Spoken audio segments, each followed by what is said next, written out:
ಅವನು ಬೇರೆ ದೇವರ ಮಾತನ್ನು ಕೇಳಿ ಅವನ ಸ್ವಂತ ದೇಶವನ್ನು ಬಿಟ್ಟು ಅವನು ಹೋಗ್ತಾ ಇದ್ದಾರೆ. And therefore that's a great man of faith. ಆದ್ದರಿಂದ ನಾವು ಕರೀತಿದ್ದೇವೆ ಒಂದು ಉನ್ನತವಾದ ವಿಶ್ವಾಸದ ತಂದೆ. And let's pick it up from verse number 4. 4ನೇ ವಾಕ್ಯದಿಂದ ನೋಡೋಣ. Abram departed as the Lord had spoken to him. ಹೀಗೆ ಕರ್ತನು ತನಗೆ ಹೇಳಿದ ಪ್ರಕಾರ ಅಬ್ರಾಮನು ಹೊರಟು ಹೋದನು. I just like to reinstate one line I mentioned yesterday. ನಾನು ನೆನ್ನೆ ಹೇಳಿದ್ದನ್ನು ತಿರ್ಗಾ ಜ್ಞಾಪಕಪಡಿಸ್ತೇನೆ ನಿಮಗೆ. Faith is to do what God has called you to do. ದೇವರು ನಿಮಗೆ ನೀವು ಮಾಡುವುದಕ್ಕೆ ಕರೆಯಲ್ಪಟ್ಟುದನ್ನು ಮಾಡುವುದೇ ವಿಶ್ವಾಸ. It may be a good thing that you do, but if God has not called us to do that good thing, it is still not faith. ನೀವು ಮಾಡುವುದು ಒಳ್ಳೆ ವಿಷಯ ಆಗಿರಬಹುದು, ಆದರೆ ನೀವು ದೇವರು ಕರೆಯಲ್ಪಡದೆ ಆ ಒಳ್ಳೆ ವಿಷಯವನ್ನು ಮಾಡಿದ್ರೆ ಅದು ವಿಶ್ವಾಸವಲ್ಲ. Brother, I want to start a ministry someplace. ನಾನು ಒಂದು ಸ್ಥಳದಲ್ಲಿ ಸೇವೆಯನ್ನು ಪ್ರಾರಂಭಿಸಲಿದ್ದೇನೆ. You starting a ministry, good? ನೀವು ಸೇವೆ ಮಾಡೋದು ಒಳ್ಳೆಯದು, very good. ತುಂಬಾ ಒಳ್ಳೆಯದು. But the key is, did God tell you to do that? ಆದ್ರೆ ಇಲ್ಲಿ ಸೂತ್ರ ಏನು ಗೊತ್ತಾ, ದೇವರು ನಿಮ್ಮನ್ನು ಕರೆದಿದ್ದಾನೆ ಅದು ಮಾಡೋದಕ್ಕೆ. So faith is to do what God has told you to do. ವಿಶ್ವಾಸ ಅಂದ್ರೆ ದೇವರು ನಿಮ್ಮನ್ನು ಯಾವುದಕ್ಕಾಗಿ ಕರೆದಿದ್ದಾನೆ ಅದನ್ನು ಮಾಡುವುದೇ ವಿಶ್ವಾಸ. So Abraham departed as the Lord had spoken to him. ಹೀಗೆ ಕರ್ತನು ಹೇಳಿದ ಪ್ರಕಾರ ಅಬ್ರಾಮನು ಹೊರಟು ಹೋದನು. And the Lord called Abram, that means his wife and his family were genuinely called of God, and nobody else was called of God. ಇಲ್ಲಿ ದೇವರು ಅಬ್ರಾಮನ ಕರೆದ ಅಂದ್ರೆ ಅದರ ಅರ್ಥ ಏನಂದ್ರೆ ಅಬ್ರಾಮನು, ಅವನ ಹೆಂಡತಿ ಮತ್ತೆ ಅವನ ಕುಟುಂಬ ಅಷ್ಟೇ, ಅವನನ್ನು ಹೊರತು ಯಾರನ್ನು ಕರೀಲಿಲ್ಲ ದೇವರು. We made a mention even in our previous teaching that I called Abraham and him alone. ದೇವರು ಇನ್ನೊಂದು ವಾಕ್ಯದಲ್ಲಿ ಹೇಳ್ತಾರೆ, ನಾನು ಅಬ್ರಾಮನ ಅವನನ್ನು ಮಾತ್ರ ಕರೆದಿದ್ದೇನೆ ಎಂಬುದಾಗಿ. But here the Bible says an addition joined along with great father of faith Abraham. ಆದ್ರೆ ಇಲ್ಲಿ ನಮ್ಮ ವಿಶ್ವಾಸ ತಂದೆ ಜೊತೆಗೆ ಇನ್ನೊಬ್ರು ಸೇರ್ತಾ ಇದ್ದಾರೆ ನೋಡಿ ಇಲ್ಲಿ ವಾಕ್ಯದಲ್ಲಿ. He says and Lot went with him. ಲೋಟನು ಅವನ ಸಂಗಡ ಹೋದನು. Now you must understand, Lot was a relative. ನೀವು ಅರ್ಥ ಮಾಡ್ಕೋಬೇಕು, ಲೋಟನು ಅವನ ಸಂಬಂಧಿಕನಾಗಿದ್ದನು. And therefore there is this connection with a relative of yours emotionally. ಇಲ್ಲಿ ನಿಮಗೆ ಭಾವನಾತ್ಮಕವಾಗಿ ನಿಮ್ಮ ಸಂಬಂಧಿಕರೊಂದಿಗೆ ಯಾವುದೋ ಒಂದು ಸಂಪರ್ಕ ಇರ್ತದೆ ನಮಗೆ. As I am going to go teaching this particular message this morning, ಈ ಮುಂಜಾನೆ ಸಮಯದಲ್ಲಿ ಇದನ್ನ ಹೇಳುವಾಗ ಈ ಸಂದೇಶವನ್ನು, you realize that when the Lord says cut away from your family, cut away from everything that you are doing, the Lord was serious. ದೇವರು ನಿನ್ನ ಕುಟುಂಬವನ್ನು, ನಿನ್ನ ಸಂಬಂಧಿಕರನ್ನು ಕಡಿದು ಹಾಕೋ, ಅದು ಬಿಟ್ಟು ಬಾ ಅಂತ ಹೇಳಿದಾಗ ದೇವರು ಅದನ್ನು ನಿಜವಾಗಿ ಅರ್ಥಪೂರ್ವಕವಾಗಿ ಹೇಳಿರೋದು. Because he realizes that a little bit of that emotional connect we can destroy this walk of faith. ಇಲ್ಲಿ ನಾವು ವಿಶ್ವಾಸದ ಹಾದಿಯನ್ನು ಒಂದು ಸಣ್ಣ ಭಾವನಾತ್ಮಕ ಸಂಪರ್ಕದಿಂದ ಅದನ್ನು ಮುರಿದು ಹಾಕಬಹುದು, ಇಲ್ಲವಾ ಅದನ್ನು ನಾಶಪಡಿಸಬಹುದು. Let me explain what I mean. ಅದನ್ನು ವಿವರಣೆಯಾಗಿ ಕೊಡ್ತೇನೆ ನಾನು ನಿಮಗೆ. The Bible says in verse number 5, 5ನೇ ವಾಕ್ಯದಲ್ಲಿ ಹೇಳ್ತದೆ, Abram took Sarah his wife and Lot his brother's son. ಇದಲ್ಲದೆ ಅಬ್ರಾಮನು ತನ್ನ ಹೆಂಡತಿಯಾದ ಸಾರಯಳನ್ನು, ತನ್ನ ಸಹೋದರನ ಮಗನಾದ ಲೋಟನನ್ನು. And the Bible goes on to tell us that he made his journey, and a journey was a successful one. ಅವರು ಗೊತ್ತಾ, ಮುಂದಿನ ವಾಕ್ಯಗಳಲ್ಲಿ ಓದುವಾಗ ಪ್ರವಾಸ ಯಶಸ್ವಿ ಆಯಿತು, ಅವರು ಮುಂದೆ ಹೋಗ್ತಾ ಇದ್ರು ಅವರ ಪ್ರಯಾಣದಲ್ಲಿ. And every time we walk a faith life, ನಾವು ಯಾವಾಗಲೂ ವಿಶ್ವಾಸದ ಹಾದಿಯಲ್ಲಿ ಹೋಗ್ತಾ ಇರ್ತೀವಿ, there is always a test. ಅಲ್ಲಿ ಯಾವಾಗಲೂ ಒಂದು ಪರಿಶೋಧನೆ ಇರ್ತದೆ. Yesterday we made a mention of Abram going through a test when he was asked to sacrifice his son Isaac. ಐಸಾಕನನ್ನು ಬಲಿಕೊಡು ಎಂಬ ಕೇಳುವುದರ ಮುಖಾಂತರ ದೇವರು ಅಬ್ರಾಮನನ್ನು ಒಂದು ಪರಿಶೋಧನೆಗೆ ಒಳಪಡಿಸಿದ್ರು ಎಂಬುದಾಗಿ ಕೇಳಿದ್ದೇವೆ ನಾವು. Because faith always must be tested. ಯಾಕಂದ್ರೆ ವಿಶ್ವಾಸ ಯಾವಾಗಲೂ ಪರೀಕ್ಷಿಸಲ್ಪಡಬೇಕು. Anything that we buy is tested. ಯಾವುದೆಲ್ಲ ನಾವು ಯಾವುದೇ ಒಂದು ತೆಗೆದುಕೊಂಡ್ರು ಅದನ್ನ ಪರೀಕ್ಷಿಸ್ತೇವೆ ನಾವು. The car that we buy is tested. ನಾವು ತೆಗೆದುಕೊಳ್ಳುವ ಕಾರ್ ಅದು ಪರೀಕ್ಷಿಸಲ್ಪಟ್ಟಿದೆ. An equipment that you buy is tested. ಒಂದು ಉಪಕರಣಗಳು ತೆಗೆದುಕೊಂಡಾಗ ಅದು ಪರೀಕ್ಷಿಸಲ್ಪಟ್ಟಿದ್ದಾಗಿದೆ. A chair that you buy is tested. ನೀವು ತೆಗೆದುಕೊಳ್ಳುವ ಕುರ್ಚಿ ಅದು ಪರೀಕ್ಷಿಸಲ್ಪಟ್ಟಿದೆ. The light that you buy is tested. ನೀವು ತೆಗೆದುಕೊಳ್ಳುವ ದೀಪ ಅಥವಾ ಬೆಳಕು ಅದು ಪರೀಕ್ಷಿಸಲ್ಪಟ್ಟಿದೆ. The reason why it is tested, ಯಾಕೆ ಗೊತ್ತಾ ಪರೀಕ್ಷಿಸಲ್ಪಡುವುದು? It should produce for which it is created. ಅದು ತಾನು ಉತ್ಪಾದಿಸಲ್ಪಟ್ಟ ಕಾರಣಕ್ಕಾಗಿ ಅದರ ಉದ್ದೇಶವನ್ನು ಅದು ಮಾಡಲೆಂದು ಅದು ಪರೀಕ್ಷಿಸಲ್ಪಟ್ಟಿತು. In verse number 10, 10ನೇ ವಾಕ್ಯದಲ್ಲಿ the Bible says there was a famine in the land. ಅಲ್ಲಿ ಒಂದು ಬರಗಾಲ ಬಂತು, ಆ ದೇಶದಲ್ಲಿ ಬರಗಾಲ ಇತ್ತು ಎಂಬುದಾಗಿ. Famine refers to a test. ಅಲ್ಲಿ ಬರಗಾಲ ಎಂಬುದು ಒಂದು ಪರೀಕ್ಷೆ ಸೂಚಿಸುತ್ತದೆ. God has called you, ದೇವರು ಕರೆಯಲ್ಪಟ್ಟ ಕಾರಣ, a famine will turn to be a blessing.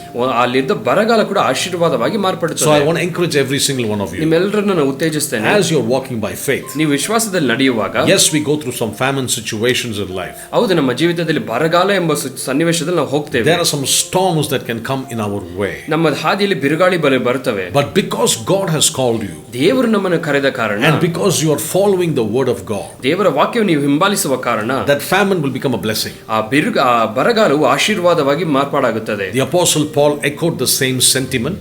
ಈ ಪೌಲನು ಸಹ ಇಂಥ ಕಾರ್ಯವನ್ನು ಹೇಳ್ತಾ ಇದ್ದಾರೆ. In Romans chapter 8 verse number 28, ರೋಮಾಪುರದವರಿಗೆ 8:28ರಲ್ಲಿ, all things work together for good, ಎಲ್ಲವೂ ಒಳ್ಳೆಯದಾಗಿ ನಡೀತದೆ, for those who love the Lord, ಆತನ ಚಿತ್ತಕ್ಕೆ ಪ್ರಕಾರ ಕರೆಯಲ್ಪಟ್ಟವರಿಗೆ, and who are called according to his purpose. ಆತನ ಉದ್ದೇಶದ ಪ್ರಕಾರ ಕರೆಯಲ್ಪಟ್ಟವರಿಗೆ ಎಲ್ಲವೂ ಒಳ್ಳೆಯದಾಗಿ ನಡೀತದೆ. When God calls you according to his purpose, ಆತನ ಚಿತ್ತಕ್ಕೆ ಪ್ರಕಾರ ನಿಮ್ಮನ್ನು ಕರೆದರೆ, even the bad is actually good. ನೀವು ಕೆಟ್ಟದ್ದು ಸಹ ಒಳ್ಳೆಯದಾಗಿ ನಡೀತದೆ. Because the bad will become a promotion to lift you up. ಕೆಟ್ಟ ಕಾರ್ಯಗಳು ನಿಮ್ಮನ್ನು ಮೇಲೆ ತರಲೆಂದು ಉನ್ನತವಾದ ಕಾರ್ಯವಾಗಿ ಬದಲಾವಣೆ ಆಗುತ್ತದೆ. So the problem, the storm actually is not a problem. ಇಲ್ಲಿ ಬಿರುಗಾಳಿ ಮತ್ತೆ ಬರಗಾಲ ತೊಂದರೆಯೇ ಅಲ್ಲ, ಸಮಸ್ಯೆ ಅಲ್ಲ ಅದು. But the biggest problem is Lot. ಆದ್ರೆ ಇಲ್ಲಿ ದೊಡ್ಡ ತೊಂದರೆ ಏನ್ ಗೊತ್ತಾ, ಲೋತನಿಗೆ. Genesis chapter 12 verse 4. ಇಲ್ಲಿ 12 ಅದೇ ಅಧ್ಯಾಯ 12ನೇ ಅಧ್ಯಾಯ 4ನೇ ವಾಕ್ಯ ಆದಿಕಾಂಡ. So again watch this. Abraham departed as the Lord has spoken him, and Lot went with him. ಹೀಗೆ ಕರ್ತನು ಹೇಳಿದ ಪ್ರಕಾರ ಅಬ್ರಹಾಮನು ಹೊರಟು ಹೋದನು, ಲೋತನು ಅವನ ಸಂಗಡ ಹೋದನು. Now listen to me. The famine was not a problem. ಇಲ್ಲಿ ಬರಗಾಲ ತೊಂದರೆ ಅಲ್ಲ. God took care of the problem. ದೇವರು ಅದನ್ನ ಸರಿಪಡಿಸಿಕೊಂಡ್ರು. But the biggest problem was the invisible problem in the form of Lot. ಇಲ್ಲಿ ದೊಡ್ಡ ಸಮಸ್ಯೆ ಏನಂದ್ರೆ ಕಣ್ಣಿಗೆ ಕಾಣದ ರೂಪದಲ್ಲಿರುವ ಲೋಟ ಎಂಬ ಸಮಸ್ಯೆ. If you really examine the story of Lot, ಇಲ್ಲಿ ಲೋಟನ ಕಥೆಯನ್ನು ನೀವು ಪರೀಕ್ಷಿಸಿ ನೋಡಿದಾಗ, Lot became the biggest problem in the ministry of Abraham, at least at this point of life. ಇಲ್ಲಿ ಅಬ್ರಾಮನ ಸೇವೆಯ ಜೀವಿತದಲ್ಲಿ ದೊಡ್ಡ ಸಮಸ್ಯೆಯಾಗಿ ತಲೆನೋವಾಗಿ ಬಂದಿದ್ದು ಲೋಟನೇ. Let's examine Genesis 13 verse number 1.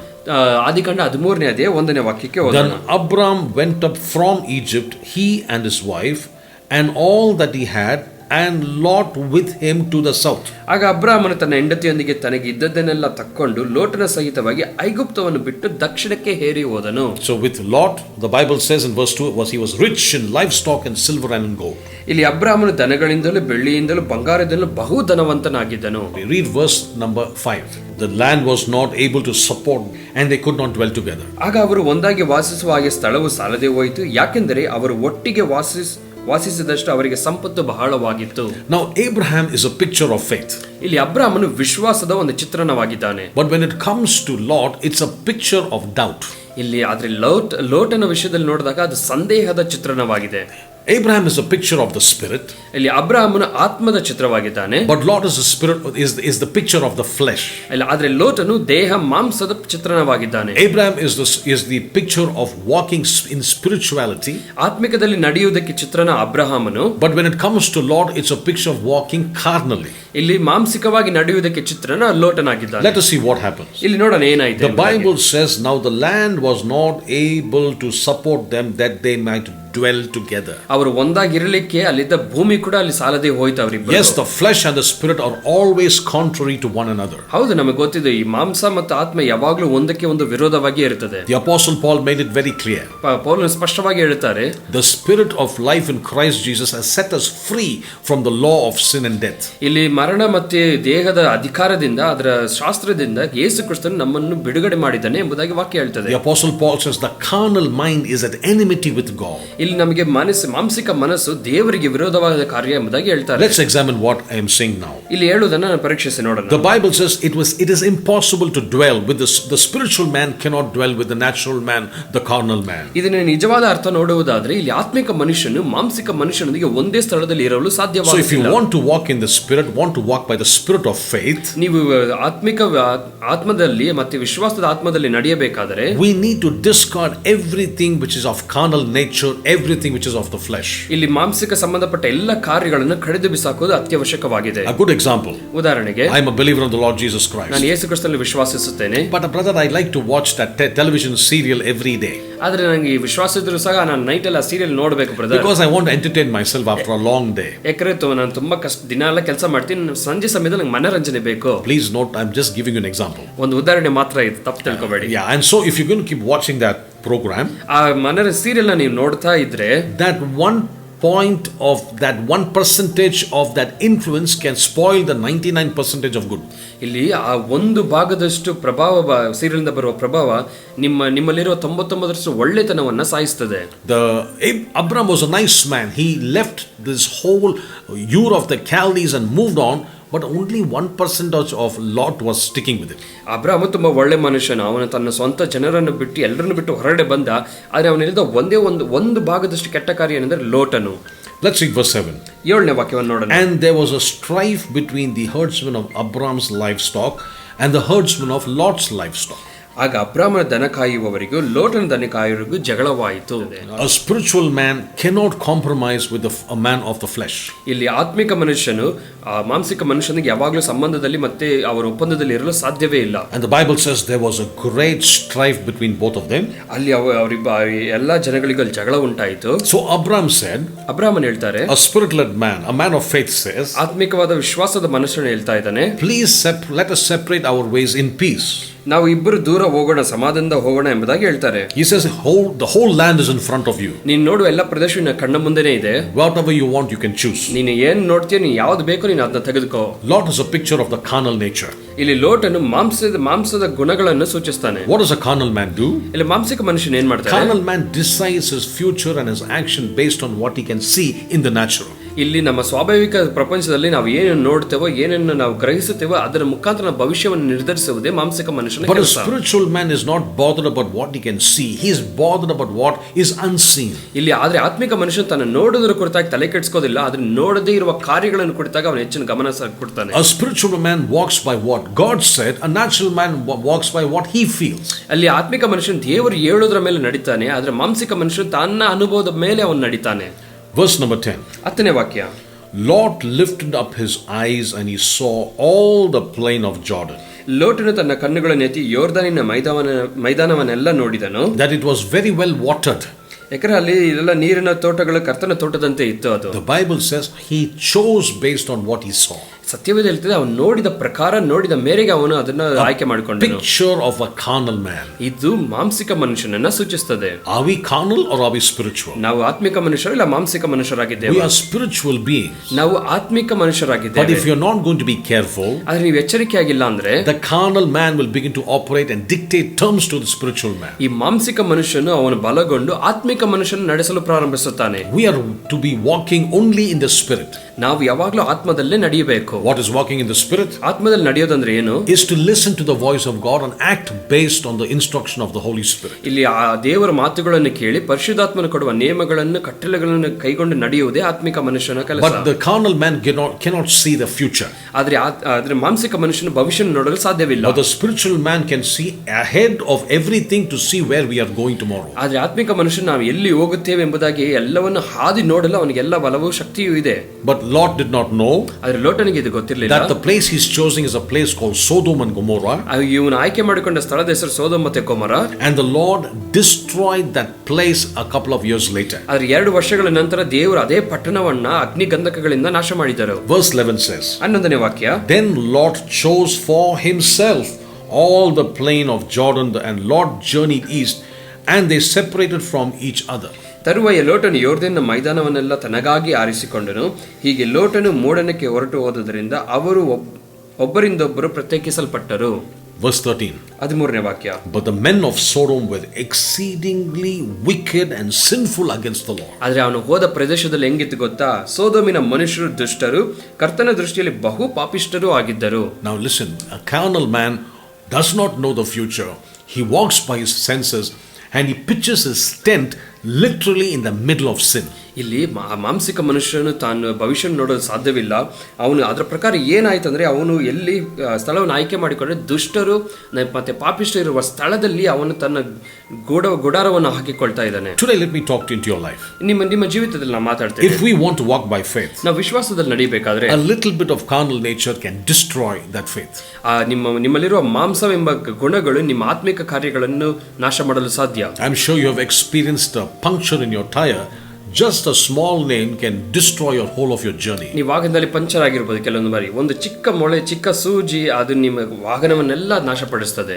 Remember the times when you have a small stone in your shoes, how uncomfortable it is. ನಿಮ್ಮ ಶೂನಲ್ಲಿ ಕೆಲವೊಂದು ಬಾರಿ ಒಂದು ಚಿಕ್ಕ ಕಲ್ಲು ಸಿಕ್ಕಾಕೊಂಡಿರುತ್ತೆ, ಅದು ಎಲ್ಲ ನಡೆಯಕ್ಕೆ ನಮಗೆ ಒಂಥರ ಮುಜುಗರ ಆಗುತ್ತೆ ಅಂತ ಕಲ್ಲು ಸಿಕ್ಕಾಕೊಂಡ್ರೆ. And this was the problem with Abraham.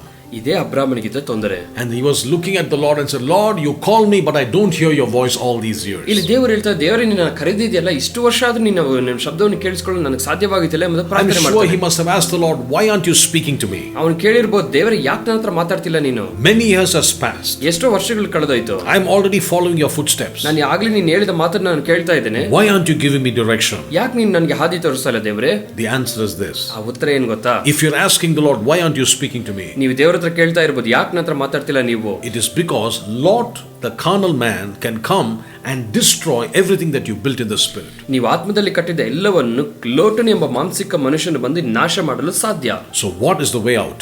ಆದ್ರಿಂದ ಇದರಿಂದ ತಪ್ಪಿಸಿಕೊಳ್ಳೋದು ಹೇಗೆ?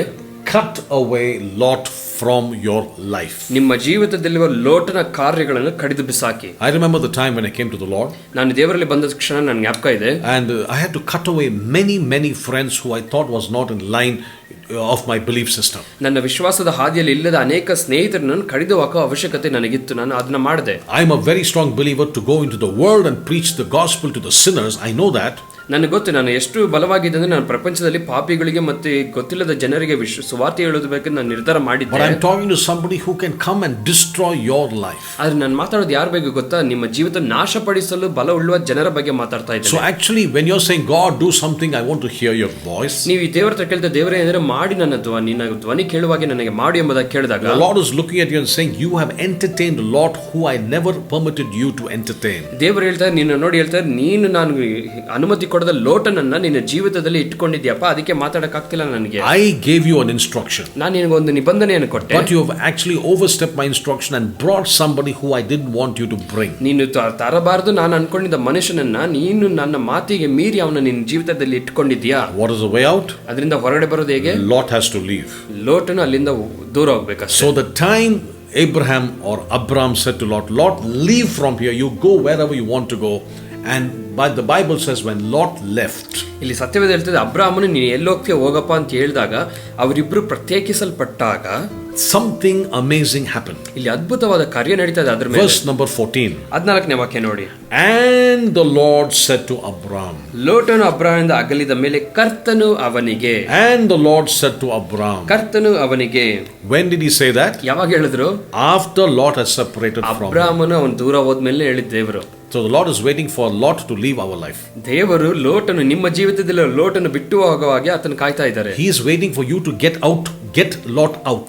ನೀವು ಲೋಟನನ್ನು ಹೊರಡೆ ತಳ್ಳುವುದಕ್ಕಾಗಿ ದೇವರು ಕಾಯ್ತಾ ಇದ್ದಾರೆ. We are saying, Lord, do something. ನಾವು ಹೇಳ್ತೇವೆ, ದೇವರೇ ಏನಾದರೂ ಮಾಡಪ್ಪ. And the Lord is saying, please you do something. ದೇವರು ಹೇಳ್ತಾರೆ, ನೀನ್ ಮೊದಲು ಮಾಡು. You brought Lot in your life. ನಿನ್ನ ಜೀವಿತದಲ್ಲಿ ಲೋಟನ್ ತಗೊಂಡ್ಬಂದಿದ್ದು ನೀನೇ. You need to get him out. ನೀನೇ ಅವನ ಹೊರಡೆ ಓಡಿಸಬೇಕು. Today our Lot could be various things. ನಮ್ಮ ಜೀವಿತದಲ್ಲಿ ಲೋಟನು ಅನೇಕ ಕಾರ್ಯಗಳಾಗಿರಬಹುದು. It may be so many things we don't have the time to categorize them now. ನಾವು ಅದನ್ನ ಗುಂಪಾಗಿ ಅದನ್ನ ಎಲ್ಲ ವಿಧವಾಗಿ ಹೇಳೋದಕ್ಕೆ ನಮ್ಗೆ ಸಮಯ ಇಲ್ಲ. You know what it is. ನಿಮಗೆ ಗೊತ್ತದು ಏನಂತ. Some of our Lord could be the work that we are so busy for the world, no time for God. ಕೆಲವರ ಲೋಟನ ಏನು ಗೊತ್ತಾ, ಅವರ ಕೆಲಸ ಅವ್ರು ಎಷ್ಟು ಬ್ಯುಸಿ ಆಗಿರ್ತಾರೆ ಅಂದ್ರೆ ದೇವರ ವಾಕ್ಯಕ್ಕೆ ಸಮಯನೇ ಇರೋದಿಲ್ಲ.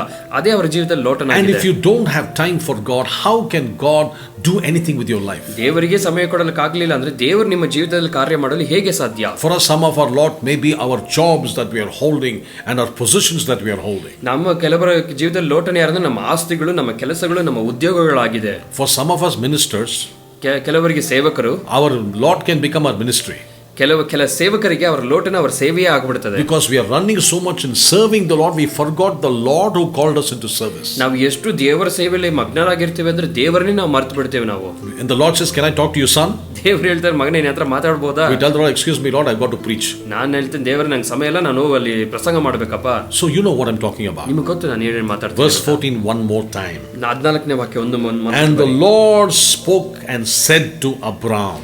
ಲೋಟನು ಅಬ್ರಾಮನಿಂದ ಅಗಲಿದ ಮೇಲೆ ಕರ್ತನು ಅವನಿಗೆ. That means God broke that silence. ಇಲ್ಲಿ ದೇವರು ಅಲ್ಲಿ ನಿಶಬ್ದತೆಯನ್ನು ಮುರಿತಾ ಇದ್ದಾರೆ. What is the picture here? ಇಲ್ಲಿ ಸೂಚನೆ ಏನು? God has been waiting. ದೇವರು ಕಾಯ್ತಾ ಇದ್ದಾರೆ. When will Lot leave Abram? ನೀನು ಯಾವಾಗ ಲೋಟನ ಅಬ್ರಾಮನಿಂದ ದೂರ ಹೋಗ್ತಾನೆ? Because he is having strife with Lot every other time. ಯಾಕಂದ್ರೆ ಅವರಿಬ್ಬರ ಮಧ್ಯೆ ಜಗಳ ಆಗ್ತಾನೆ ಇದೆ. And when you have a strife, ನೀವು ಜಗಳ ಆದಾಗ you're not at peace to hear my voice. ನೀವು ನಿಮ್ಮ ಮನಸ್ಸಿನಲ್ಲಿ ಸಮಾಧಾನ ಇಲ್ಲ ನನ್ನ ಧ್ವನಿಯ ಕೇಳಿಸಿಕೊಳ್ಳುವ ಹಾಗೆ. When will Abram get rid of Lot? ಅಬ್ರಾಮನಿಂದ ಲೋಟನ ಯಾವಾಗ ದೂರ ಹೋಗ್ತಾನೆ? And the Lord is waiting. ಕರ್ತನ ಕಾಯ್ತಾ ಇದ್ದಾರೆ. If you want to walk in faith, ನೀವು ವಿಶ್ವಾಸದಲ್ಲಿ and ನಡಿಬೇಕಾದ್ರೆ, you're not able to get moving, ನೀವು ಮುಂದೆ ಹೋಗಲು ಸಾಧ್ಯವಾಗಿಲ್ಲ ಅಂದ್ರೆ, first get rid of Lot. ನೀವು ಮೊದಲು ಲೋಟನಿಂದ ದೂರ ಹೋಗಿ. And the Lord said to Abraham, ಆಮೇಲೆ ಕರ್ತನ ದೇವರ after Lot had separated from him, ಲೋಟನ ಅವನಿಂದ ದೂರವಾದ ಮೇಲೆ, look now what the Lord says. ಇವಾಗ ದೇವರು ಏನ್ ಹೇಳ್ತಾರೆ ನೋಡಿ. Lift your eyes now and look from the place where you are. ನಿನ್ನ ಕಣ್ಣುಗಳನ್ನು ಎತ್ತಿ ನೀನಿರುವ ಸ್ಥಳದಿಂದ. What did he say? ಏನ್ ಹೇಳಿದ್ರು? Look at every direction. ಹೇಳಿದ್ರು ನೀ ಎಲ್ಲಾ ದಿಕ್ಕನ್ನು ನೋಡು. North, south, east, west. ಉತ್ತರ, ದಕ್ಷಿಣ, ಪೂರ್ವ, ಪಶ್ಚಿಮ. Anything that you see is yours. ಯಾವ್ದೆಲ್ಲ ನೋಡ್ತೀಯ ಅದೆಲ್ಲ ನಿಂದೆ. Lot chose only what he saw, that particular plains which was watered. Lotan ಯಾವ್ದನ್ನ ಆಯ್ಕೆ ಮಾಡ್ಕೊಂಡು ಅವ್ನು ನೋಡಿದ ಒಂದು ಬಯಲು ಸೀಮೆ, ಅವ್ನು ನೋಡಿದ ಕಾರ್ಯಗಳು ಮಾತ್ರ ಅವನು ಆಯ್ಕೆ ಮಾಡಿಕೊಂಡನು. But the Lord says anything that you see is yours. ಆದ್ರೆ ದೇವರು ಹೇಳ್ತಾರೆ ನೀನು ನೋಡೋದಲ್ಲ ನಿಂದೆ. And the Lord says I am going to make you the father of these nations. ನೀನು ನೋಡುವ ದೇಶವನ್ನೆಲ್ಲ ನಾನು ನಿನಗೆ ಸಂತತಿಗೆ ಶಾಶ್ವತವಾಗಿ ಕೊಡುವೆನು ಎಂಬುದಾಗಿ. Let's go to Genesis chapter 15. 15ನೇ ವಾಕ್ಯಕ್ಕೆ ಹೋಗೋಣ. And let's read verse number 1 of Genesis chapter 15. ಆದಿಕಾಂಡ 15 1ನೇ ವಾಕ್ಯದಿಂದ. And let's see what the Lord says after this Lot has departed. ಈ ಲೋಟನ ಹೋದ ಮೇಲೆ ದೇವರು ಏನು ಹೇಳ್ತಾರೆ ನೋಡೋಣ ನಾವು. And these things the word of the Lord came to Abraham in a vision. ಇವುಗಳಾದ ಮೇಲೆ ಅಬ್ರಾಮನಿಗೆ ದರ್ಶನದಲ್ಲಿ ಕರ್ತನ ವಾಕ್ಯವು ಬಂದು. You see, now the Lord is talking to him normally. ಇಲ್ಲಿ ದೇವರು ಸಾಧಾರಣವಾಗಿ ಅವನ ಹತ್ರ ಮಾತಾಡ್ತಾ ಇದ್ದಾರೆ. When was the problem? ಯಾವಾಗ ತೊಂದರೆ ಇತ್ತು? When Lot was there. ಲೋಟನ ಇದ್ದಾಗ ಸಮಸ್ಯೆ ಇತ್ತು. Let's do a cross reference. ಇನ್ನೊಂದು ವಾಕ್ಯವನ್ನು ತೋರಿಸಿಕೊಟ್ಟು ನಾನು ಹೇಳ್ತೇನೆ. And then we will close. ನಂತರ ಮುಗಿಸೋಣ. Mark chapter 11. ಮಾರ್ಕನ 11ನೇ ಅಧ್ಯಾಯ. Reading from verse number 23. 23ನೇ ವಾಕ್ಯದಿಂದ. This is another important verse. ಇನ್ನೊಂದು ಬಹುಮುಖ್ಯವಾದ ಕಾರ್ಯ. And it's interesting that the word have faith in God, the actual word is to have the faith of God. ಇಲ್ಲಿ 22ನೇ ವಾಕ್ಯ ಕನ್ನಡ ಬೈಬಲ್ನಲ್ಲಿ ದೇವರಲ್ಲಿ ನಂಬಿಕೆ ಇರಲಿ, ಅಂದ್ರೆ ದೇವರ ನಂಬಿಕೆ ಇರಲಿ ಎಂಬುದಾಗಿ. So that's the original translation. ಇದು ಮೂಲ ಭಾಷಾಂತರ ಅದು. My first message I spoke to you that we are using the faith of Christ. ನಾವು ಮೊದಲನೇ ಸಂದೇಶದಲ್ಲಿ ಹೇಳಿದ್ವಿ ನಾವು ಕ್ರಿಸ್ತನ ನಂಬಿಕೆಯನ್ನು ಉಪಯೋಗಿಸ್ಕೊತಾ ಇದ್ದೇವೆ. So Jesus says have the faith not in God, the faith of God. ದೇವರಲ್ಲಿ ನಂಬಿಕೆ ಇಡ್ರಿ ಅಥವಾ ದೇವರ ನಂಬಿಕೆಯನ್ನು ಉಪಯೋಗಿಸಿರಿ ಎಂಬುದಾಗಿ. For assuredly I say to you, ನಾನು ನಿಮಗೆ ನಿಜವಾಗಿ ಹೇಳ್ತೇನೆ, whoever says to this mountain, ಯಾರೆಲ್ಲ ಈ ಬೆಟ್ಟಕ್ಕೆ be removed and be cast into the sea and does not doubt in his heart, ನೀನು ಕಿತ್ತುಕೊಂಡು ಹೋಗಿ ಸಮುದ್ರದಲ್ಲಿ ಬೀಳು ಎಂದು ಹೇಳಿ ತನ್ನ ಹೃದಯದಲ್ಲಿ ಸಂಶಯ ಪಡದೆ, but believes those things he says will be done, ತಾನು ಹೇಳಿದಲ್ಲ ಆಗುವುದೆಂದು ನಂಬಿದರೆ, he will have whatever he says. ಅವನು ಹೇಳಿದಂತೆಯೇ ಆಗುವುದು. This is very important. ಇದು ತುಂಬಾ ಮುಖ್ಯವಾದ ಕಾರ್ಯ. First of all, the Lord was saying, ಇಲ್ಲಿ ದೇವರು ಹೇಳ್ತಾ ಇದ್ರು ಮೊದಲು use God faith, ಮೊದಲು ದೇವರ ವಿಶ್ವಾಸವನ್ನು ಉಪಯೋಗಿಸ್ರಿ, and then you have to speak to the mountain or a particular mountain. ಇಲ್ಲಿ ಅದನ್ನು ಉಪಯೋಗಿಸಿಕೊಂಡು ನೀವು ಬೆಟ್ಟಕ್ಕೆ ಅಥವಾ ಬೆಟ್ಟದ ಕಾರ್ಯಗಳಿಗೆ ಮಾತನಾಡಬೇಕು. Now this mountain in this case was, the Bible was talking about this mountain, a physical mountain there. ಇಲ್ಲಿ ಸತ್ಯವೇದದಲ್ಲಿ ಬೆಟ್ಟ ಅಂದಾಗ ಅಲ್ಲಿ ಒಂದು ದೈಹಿಕವಾದ ಪ್ರಪಂಚಿಕ ಬೆಟ್ಟವನ್ನು ತೋರಿಸ್ತಾ ಇದೆ. So the Lord is teaching us how to use faith. ಇಲ್ಲಿ ದೇವರ ವಿಶ್ವಾಸನ ಹೇಗೆ ಉಪಯೋಗಿಸಬಹುದು ಎಂಬುದಾಗಿ ಹೇಳ್ತಾರೆ. When you have the faith of God, ನೀವು ದೇವರ ನಂಬಿಕೆ ನಿಮ್ಮಲ್ಲಿ ಇರೋದಾದ್ರೆ, you must first of all identify the mountain. ನೀವು ಮೊದಲು ಬೆಟ್ಟವನ್ನು ಕಂಡುಹಿಡಿಬೇಕು. ನೀವು I have heard so many prayers prayed like this. ನಾನು ಎಷ್ಟೋ ಪ್ರಾರ್ಥನೆ ಕೇಳಿದ್ದೇನೆ, Lord do something about my problem. ದೇವರ ನನ್ನ ಸಮಸ್ಯೆಗೆ ಏನಾದರೂ ಮಾಡಪ್ಪ, remove my problem, ನನ್ನ ಸಮಸ್ಯೆಯನ್ನು ತೆಗೆದಾಕಪ್ಪ, bless everybody, ಎಲ್ಲರನ್ನು ಆಶೀರ್ವದಿಸಪ್ಪ, do everything you can do. ನೀನು ಮಾಡೋದೆಲ್ಲ ಮಾಡಪ್ಪ. The Lord says I don't understand your prayer. ದೇವರು ಹೇಳ್ತಾರೆ ನಿಮಗೆ ಅರ್ಥ ಆಗ್ತಿಲ್ಲ ನಾನು ಏನು ಹೇಳ್ತಿದ್ದೀನಿ ಅಂತ. Because it is a specific prayer that is required from our side. ಇಲ್ಲಿ ದೇವರು ಒಂದು ನಿರ್ದಿಷ್ಟವಾದ ಪ್ರಾರ್ಥನೆಯನ್ನ ಎದುರು ನೋಡ್ತಾ ಇದ್ದಾರೆ. So first of all, do you know your mountain? ನಿಮ್ಗೆ ಗೊತ್ತಾ ನಿಮ್ಮ ಬೆಟ್ಟ ಯಾವುದಂತ? You must label the problem and give it a name.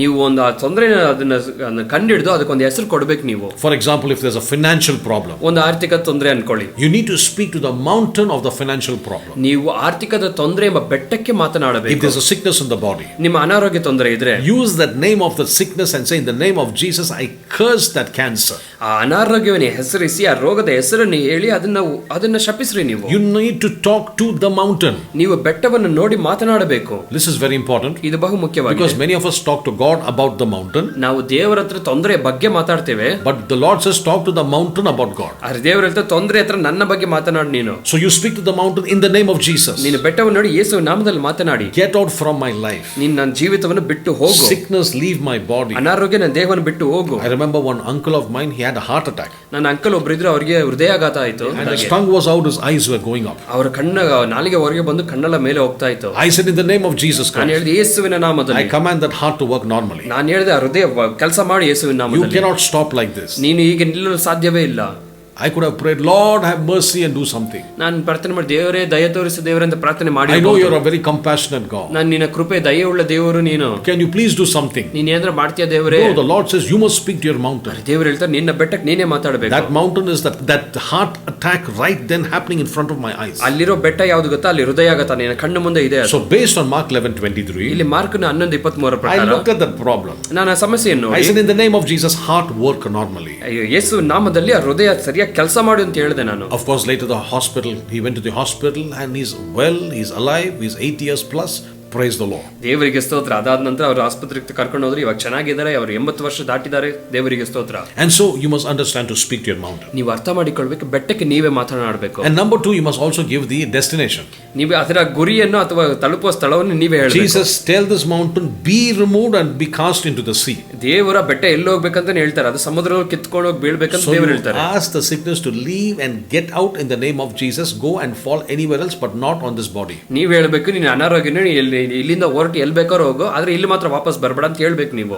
The demon said, Lord Jesus, please permit us to go to that swine. ಇಲ್ಲಿ ದೆವ್ವಗಳು ಹೇಳ್ತವೆ, ದೇವರೇ ನನ್ನ ಹಂದಿಗಳ ಮಧ್ಯದಲ್ಲಿ ಹೋಗಲು ಅನುಮತಿ ಕೊಡಿ ಎಂಬುದಕ್ಕೆ ಕೇಳ್ತದೆ. You see, the devil needs a destination. ಇಲ್ಲಿ ಸೈತಾನಿಗೆ ಕೂಡ ಒಂದು ತಲುಪುವ ಸ್ಥಳ ಬೇಕು. Send him somewhere. ಅವನು ಎಲ್ಲಿ ಬೇಕಾದ್ರೆ ಕಳಿಸಿ. And the Bible says that is the way you must address your problem, by faith. ಹಾಗೆ ಸತ್ಯವೇದ ಹೇಳ್ತದೆ, ಇದೇ ರೀತಿಯಲ್ಲಿ ನಿಮ್ಮ ಸಮಸ್ಯೆಗಳನ್ನು ಸಹ ನೀವು ನಿರ್ದಿಷ್ಟವಾಗಿ ಕಾರ್ಯರೂಪದಲ್ಲಿ ತರಬೇಕು. But the Lord made a very important observation. ಇಲ್ಲಿ ದೇವರು ಒಂದು ಕಾರ್ಯವನ್ನು ತೋರಿಸ್ತಾ ಇದ್ದಾರೆ. You have the faith of God. ನೀನು ದೇವರ ನಂಬಿಕೆ ನಿನ್ನಲ್ಲಿದೆ. But the only problem there is, the Bible says, you must not doubt in your heart. ಆದ್ರೆ ಒಂದೇ ಒಂದು ತೊಂದರೆ ಗೊತ್ತಾ? ಸಂದೇಹ ಪಡಬಾರದು. So doubt can cancel faith. ಇಲ್ಲಿ ಸಂದೇಹವು ವಿಶ್ವಾಸವನ್ನ ನಾಶಪಡಿಸುತ್ತದೆ. Suppose you have 100 horses on one side. ನಿಮ್ಮ ಹತ್ರ ಒಂದು ಕಡೆ 100 ಕುದುರೆ ಇದೆ. And there's a big massive stone the horses are tied to. ಇಲ್ಲಿ ಒಂದು ದೊಡ್ಡ ಕಲ್ಲಿಗೆ ಆ ಕುದುರೆನೆಲ್ಲ ಕಟ್ಟಿದ್ದೀರಾ ನೀವು. And 100 horses can move that stone without any problem. ಈ 100 ಕುದುರೆಗಳು ಆ ಕಲ್ಲನ್ನ ಜರುಗಿಸಿಕೊಂಡು ಹೋಗಲು ಸಾಧ್ಯ. That is faith. ಅದು ವಿಶ್ವಾಸ. That is the power of faith. ಅದೇ ವಿಶ್ವಾಸದ ಬಲ. But we have something called doubt. ಆದ್ರೆ ನಮಗೆ ಸಂದೇಹ ಅಂತ ಒಂದು ದೊಡ್ಡ ರೋಗ ಇದೆ. 100 horses on the other side. 100 ಕುದುರೆ ಒಂದು ಕಡೆ. All on doubt side. ಎಲ್ಲ ಸಂದೇಹದ ಕಡೆ. What happens if you tie those horses to the same stone? ಆ ಕುದುರೆಗಳನ್ನ ಅದೇ ಕಲ್ಲಿಗೆ ಕಟ್ಟಿದ್ರೆ ಏನಾಗುತ್ತದೆ? Faith is 100%. ಇಲ್ಲಿ ವಿಶ್ವಾಸ 100ರಷ್ಟು. Even the doubt is 100%. ಈ ಸಂದೇಹ ಕೂಡ 100ರಷ್ಟಿದೆ. The stone will not move anywhere. ಅಲ್ಲಿ ಕಲ್ಲು ಎಲ್ಲೂ ಹೋಗಲು ಸಾಧ್ಯವೇ ಇಲ್ಲ. So the Lord said, ಕರ್ತನು ಹೇಳ್ತಾ ಇದ್ದಾರೆ, if you do not doubt in your heart, ನಿನ್ನ ಹೃದಯದಲ್ಲಿ ಸಂಶಯ ಪಡದೆ, but believe that those things he says will be done. ಅವನು ಹೇಳಿದವುಗಳೆಲ್ಲ ಆಗುವುದೆಂದು ನಂಬಿದರೆ, he will have whatever he says. ಅವನು ಹೇಳಿದಂತೆಯೇ ಆಗುವುದು. So you have the power to speak to your mountain. ನಿಮ್ಮ ಬೆಟ್ಟಕ್ಕೆ ನೋಡಿ ಮಾತನಾಡುವ ಅಧಿಕಾರ ನಿಮಗಿದೆ. Don't speak to the Lord and say do something. ನೀ ದೇವರ ಹತ್ರ ಹೇಳ್ಬಿಟ್ಟು ದೇವರೇ ಏನಾದ್ರು ಮಾಡು ಅಂತ ಹೇಳ್ಬೇಡಿ. So just like ಲೋಟನ ಹಾಗೆ, the power of doubt can kill Abraham. ಇಲ್ಲಿ ಸಂದೇಹದ ಬಲವು ಅಬ್ರಾಮನ ಸಾಯಿಸಲು ಸಾಧ್ಯ. Abraham was a great man of faith. ಅಬ್ರಾಮನ ವಿಶ್ವಾಸದ ಮಹತ್ವ ಮನುಷ್ಯನು. He could not move anywhere because Lot was with him. ಲೋಟನ ಇದ್ದ ಕಾರಣ ಅವನು ಅಲ್ಲಿಂದ ಜರುಗಲು ಮತ್ತೆ ಮುಂದೆ ಹೋಗಲು ಸಾಧ್ಯನೇ ಆಗಲಿಲ್ಲ. The word strife denotes doubt and faith pulling on two opposite directions. ಇಲ್ಲಿ ಜಗಳ ಅಂದಾಗ ಒಂದು ಕಡೆ ಸಂದೇಹ, ಇನ್ನೊಂದು ಕಡೆ ವಿಶ್ವಾಸ, ಎರಡು ಒಂದಕ್ಕೊಂದು ವಿರೋಧವಾಗಿರೋದನ್ನ ಸೂಚಿಸುತ್ತದೆ. How does faith grow? ಇಲ್ಲಿ ವಿಶ್ವಾಸ ಹೆಂಗ್ ಬೆಳೀತದೆ? By hearing the word of God. ದೇವರ ವಾಕ್ಯನ ಕೇಳೋದ್ರಿಂದ. How does doubt grow? ಆ ಸಂದೇಹ ಹೇಗೆ ಬೆಳೀತದೆ? By hearing the word of the world. ಪ್ರಪಂಚದ ಮಾತನ್ನು ಕೇಳೋದ್ರಿಂದ. So if you keep listening to corona people died every day morning and night. ನಿಮ್ಮ ಇವರ TV 9 channel ಕೊರೋನಾದಲ್ಲಿ ಸತ್ತೋದ್ರು ಅಂತ ಕೇಳಿದಾಗ, and what will happen the next day if you have a cough? ನಿಮ್ಮ ಮುಂದೆ ಬೆಳಗ್ಗೆ ನೀವು ಕೆಮ್ಮುದಾಗ ನಿಮಗೆ, you will say I'm adding to that number. ನಿಮಗೆ ತಲೆಗೆ ಬಂದ್ಬಿಡ್ತದೆ, ನನಗೂ ಅದರ ಜೊತೆಗೆ ಸೇರ್ತಾ ಇದೀನಿ ಕೊರೋನಾ ಬಂತು. If you switch off the television, ಆದ್ರೆ ಟಿವಿಯನ್ನು ಆಫ್ ಮಾಡ್ಬಿಟ್ಟು, I want to thank God every television comes with a remote control. ದೇವರಿಗೆ ಸ್ತೋತ್ರ, ನಮ್ಮ ಹತ್ರ ಒಂದು ನಮ್ಮ ಕೈಯಲ್ಲಿ ರಿಮೋಟ್ ಇದೆ ನಮಗೆ. Nobody is forcing things into your ears. ಯಾರು ನಿಮಗೆ ಕಷ್ಟಪಟ್ಟು ಕಿವಿಲಿ ಹಾಕ್ಲೆ ಕೇಳಲೇಬೇಕಂತ switch off the television. Off ಮಾಡ್ಬಿಡಿ first. On my WhatsApp groups, ಇಲ್ಲಿ ವಾಟ್ಸ್ಆಪ್ ಗ್ರೂಪ್ಗಳಿದೆ. I get so many messages, corona, this, that, problem and all that. ಆ ಗ್ರೂಪ್ಗಳು ಕೂಡ ಕೊರೋನಾ ಇದೆ, ಅಲ್ಲಿ ಈ ತೊಂದರೆ ಅಂತ ಬರ್ತಾ ಇರ್ತದೆ. I will delete it immediately. ಅದನ್ನ ನೋಡಿದ ತಕ್ಷಣ delete ಮಾಡಾಕ್ತೀನಿ. Anybody sending me WhatsApp, please don't waste your time. ನಿಮ್ಮ ವಾಟ್ಸ್ಆಪ್ ಅಂತರಿ ಮೆಸೇಜ್ ಕಳಿಸಿದ್ರೆ ನಿಮ್ಮ ಸಮಯ waste ಮಾಡ್ಕೊಬೇಡಿ. I will delete it straight away. ನಾನು ಅದನ್ನ ಡಿಲೀಟ್ ಮಾಡಿ ಹೋಗ್ಬಿಡ್ತೀನಿ. Because we are called to hear words of faith so that faith will come. ನಾವು ಕರೆಯಲ್ಪಟ್ಟಿರೋದು ದೇವರ ವಿಶ್ವಾಸದ ವಾಕ್ಯವನ್ನು ಕೇಳೋದ್ರಿಂದ ಅದರ ವಿಶ್ವಾಸನ ಬೆಳೆಯುವುದಕ್ಕಾಗಿ. Your heart is like a compartment which can produce faith. ಇಲ್ಲಿ ನಿಮ್ಮ ಹೃದಯವು ಒಂದು ಭಾಗ ಇದ್ದಾಗ ಅದು ವಿಶ್ವಾಸವನ್ನು ಹೊರಪಡಿಸುತ್ತದೆ. So if you put words of God, it will produce faith. ನೀವು ದೇವರ ವಾಕ್ಯವನ್ನು ಹೊರಗಡೆ ಹಾಕಿದಾಗ ಅದು ವಿಶ್ವಾಸವನ್ನು ಕೊಡ್ತದೆ. But if you put doubt inside, it will produce doubt. ನೀವು ಸಂದೇಹವನ್ನು ಒಳಗಡೆ ಹಾಕಿದ್ರೆ ಸಂದೇಹವನ್ನು ವಾಪಸ್ ಕೊಡ್ತದೆ. That is why we are so afraid of everything. ಆದ್ರಿಂದ ನೀವೆಲ್ಲದಕ್ಕೂ ಭಯ ಪಡ್ತೇವೆ ನಾವು. You need to be careful, I fully agree with you. ನೀವು ಎಚ್ಚರಿಕೆ ಆಗಿರ್ಬೇಕು, ಹೌದು, But not afraid of everything. ಆದ್ರೆ ಎಲ್ಲದಕ್ಕೂ ಭಯ ಪಡೋದಲ್ಲ. The Bible says, ಸತ್ಯವೇದ ಹೇಳ್ತದೆ, whatever he believes, ಅವನು ಏನೆಲ್ಲಾ ನಂಬುದನೋ, if he speaks, ಅವನು ಮಾತನಾಡಿದರೆ, addresses that mountain, ಆ ಬೆಟ್ಟ ನೋಡಿ ಮಾತನಾಡಿದ್ರೆ, you shall have whatever you say. ನೀನು ಹೇಳಿದಂತೆ ಆಗುವುದು. Whatever you say is based on the word of God. ನೀನು ಹೇಳೋದೆಲ್ಲ ದೇವರ ವಾಕ್ಯದ ಪ್ರಕಾರ ಇರಬೇಕು. So what are you saying? ನೀ ಏನ್ ಹೇಳ್ತಾ ಇದ್ದೀರಾ? You are saying what Christ has told me to say. ನೀವು ಮಾತನಾಡುವುದು ಯೇಸು ಕ್ರಿಸ್ತ ಏನ್ ಹೇಳ್ತಾನೋ ಅದನ್ನ ಹೇಳಿದಂತೆ ಮಾತನಾಡ್ತೀರಾ. Therefore a true person who speaks faith, ಇಲ್ಲಿ ನಿಜವಾದ ಮನುಷ್ಯನು, ವಿಶ್ವಾಸ ಮಾತನಾಡುವ ಮನುಷ್ಯನು, will speak the faith of the words of Christ, ಯೇಸು ಕ್ರಿಸ್ತನ ವಿಶ್ವಾಸದ ವಾಕ್ಯಗಳನ್ನ ಹೇಳ್ತಾರೆ. and that is 100% faith because the Holy Spirit endorses the words of Christ. ಯಾಕಂದ್ರೆ ಅದು 100% ವಿಶ್ವಾಸ ಆಗಿದೆ, ಯಾಕಂದ್ರೆ ಪರಿಶುದ್ಧಾತ್ಮನು ಯೇಸು ಕ್ರಿಸ್ತನ ವಾಕ್ಯಗಳನ್ನ ಅಂಗೀಕರಿಸ್ತಾರೆ. So put the word in your heart. ಅದನ್ನ ನಿಮ್ಮ ಹೃದಯದಲ್ಲಿ ಹಾಕಿ. Faith comes by hearing and hearing by the word. ವಿಶ್ವಾಸ ಬರೋದು ಕೇಳುವುದರಿಂದ, ದೇವರ ವಾಕ್ಯವನ್ನು ಕೇಳುವುದರಿಂದಲೇ. Praise the Lord. ದೇವರಿಗೆ ಸ್ತೋತ್ರ. Begin to exercise this truth. ಇದನ್ನ ನೀವೆಂದರಿಂದ ಅಭ್ಯಾಸಿಸಿ I ಸತ್ಯವನ್ನ. pray for every sick person. ಎಲ್ಲ ಅನಾರೋಗ್ಯದವರಿಗೆ ಪ್ರಾರ್ಥನೆ In ಮಾಡ್ತೇನೆ. Jesus name be set free. ಯೇಸುವಿನ ನಾಮದಲ್ಲಿ ಗುಣವಾಗಿರಿ. Every pain, every disease, go in the name of Jesus Christ. ಎಲ್ಲ ನೋವುಗಳು, ಎಲ್ಲ ರೋಗಗಳು ಯೇಸುವಿನ ನಾಮದಲ್ಲಿ ಬಿಟ್ಟು ಹೋಗಲಿ. Whether it's a financial problem or a relationship problem, get the word in, and I pray in the name of Jesus this word will grow and set your life ಇಲ್ಲಿ right. ಆರ್ಥಿಕವಾದ ತೊಂದರೆಯಾಗಲಿ, ಸಂಬಂಧದ ತೊಂದರೆಯಾಗಲಿ, ವಾಕ್ಯಗಳನ್ನು ತೆಗೆದುಕೊಳ್ಳಿ. ಯೇಸುವಿನ ನಾಮದಲ್ಲಿ ವಾಕ್ಯಗಳು ನಿಮ್ಮನ್ನು ಬಿಡುಗಡೆ ಮಾಡುತ್ತವೆ. And God richly bless you. ದೇವರು ನಿಮ್ಮನ್ನು ಅಧಿಕವಾಗಿ ಆಶೀರ್ವದಿಸಲಿ.